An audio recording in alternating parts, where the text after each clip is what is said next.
Bagong taon na pero nakatenga pa rin sa mahigit 140 container ang maraming balikbayan box na ilang taon nang hindi natatanggap ng mga pinadalhan.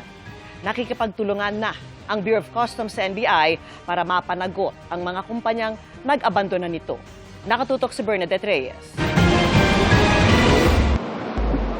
Nalipasan na naman ng isang Pasko ang libu-libong balikbayan box na inabandona ng 11 deconsolidator.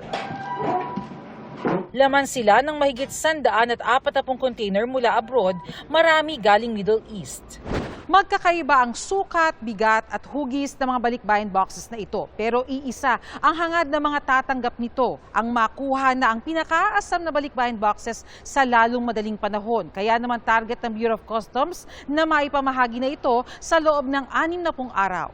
Hopefully within 60 days. Kaya lang hindi rin natin sigurado pa yung bilis ng ating mga forwarders. Di na Pasko, baka mapadali pa. Ang importante, ma-release na natin within the next few days yung additional 70 containers.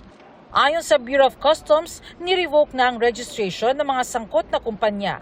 Nakikipagtulungan na rin ang Customs sa National Bureau of Investigation o NBI para makasuha ng mga dapat managot sa mga napabayaang balikbayan box.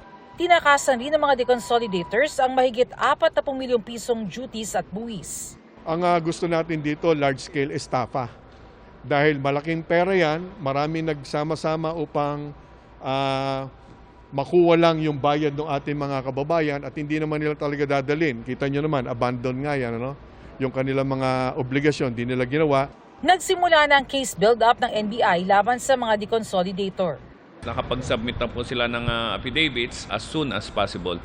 Dahil lang paghihirap po ng ating mga kababayan ay nasagad na sa pag-iintay.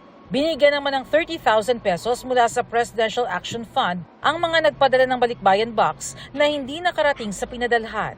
Para hindi mabiktima, kinakailangan ibigay natin sa ating mga OFWs abroad, yung binabanggit kanina ni Commissioner, na mga lehitimong consolidators at mga lehitimong deconsolidators dito.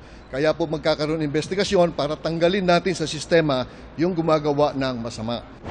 Para sa GMA Integrated News, Bernadette Reyes, Nakatutok, 24 Oras.